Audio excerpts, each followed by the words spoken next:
Yeah, hey, maybe the second lap around, let everybody just bunch up.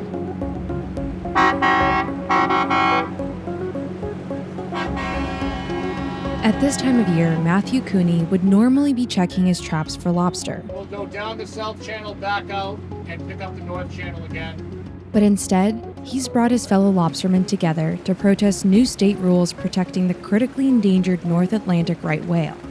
These restrictions order lobstermen to use lines that can break more easily and bans them from setting traps in state waters between February and May, when the whales migrate north for the summer.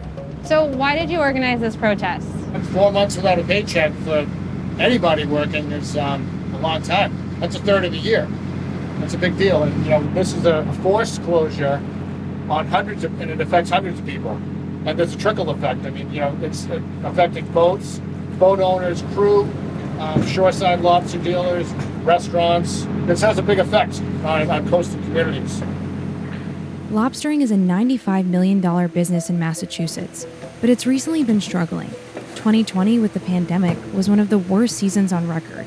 And now, lobstermen say the new ban could cost them as much as a quarter of their income.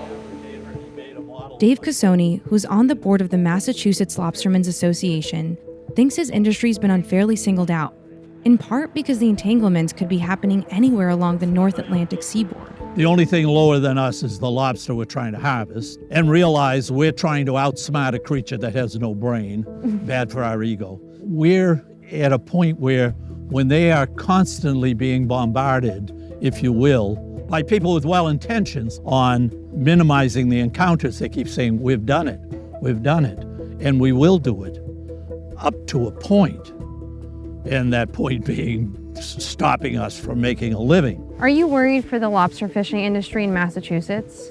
I'm concerned that actions would be taken that would really severely hurt, harm, endanger the lobster fishing rather than what it should be intended to do, to minimize, again, the encounters with this animal.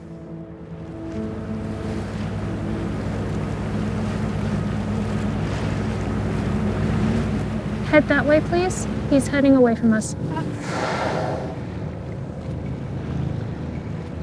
Christy Hudak, who studies right whale behavior, says encounters with vertical lines are extremely common, and with only about 400 North Atlantic right whales left on Earth, they can be devastating.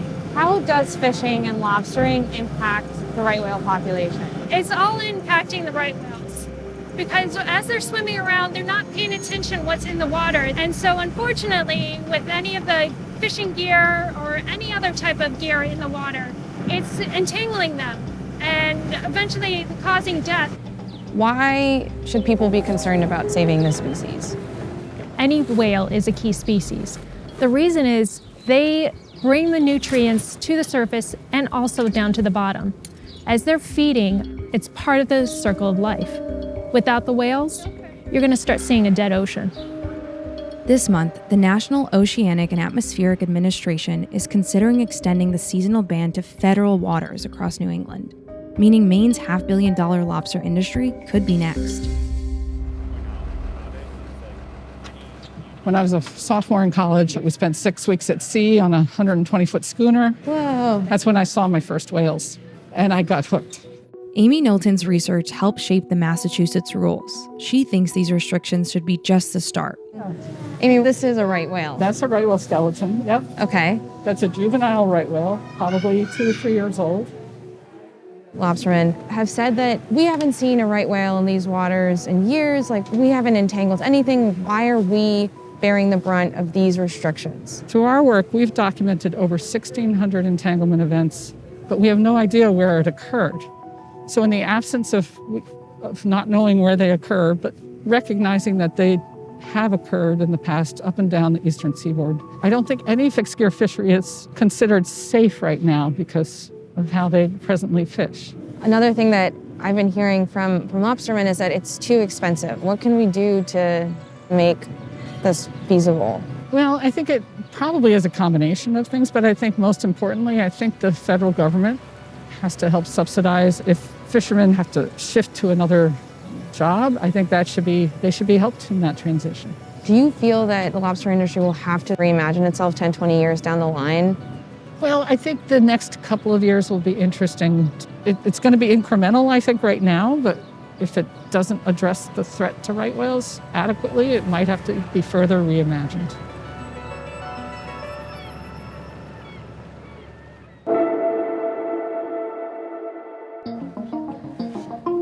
There's always stuff to do.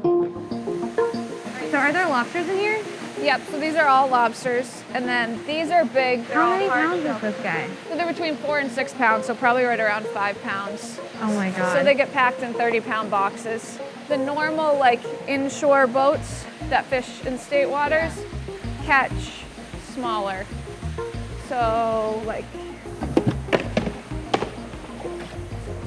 more like this size, like pound and a quarter, pound and a half. Tessa Brown runs the Cape Ann Lobstermen, the main drop-off point where lobstermen return their hauls in Gloucester. So normally, like now is when guys would start putting traps in the water, like all those are on land because of the closure.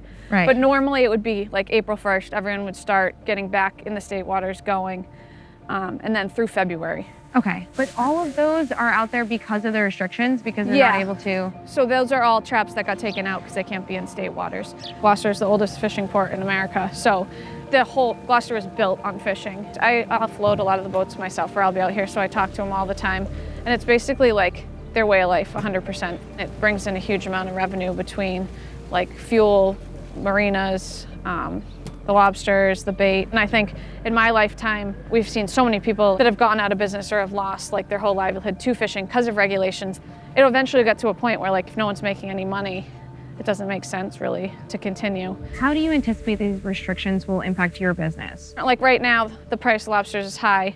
State waters are closed, so when normally all these boats would start going fishing, like these seasonal restaurants that would open, they might put lobster on their menu because it's an affordable thing that everyone wants when they come here all summer, but right now it's like they might not even put it on their menu because the price is so high. Because of the restrictions? Because of the restrictions. And I think as time goes on, you'll see, like, it just started, so we haven't really seen what the effects are gonna be. It's like an unknown, so it's hard to plan. Like, we plan for the season, when the season ends, we're planning for the next season to start with bait or just holding all the product. It's hard to plan. You can't really plan anything. Normally, they'd be fishing now. Everyone would be out and it would be much more alive, but they can't. So it's sort of just like a waiting game.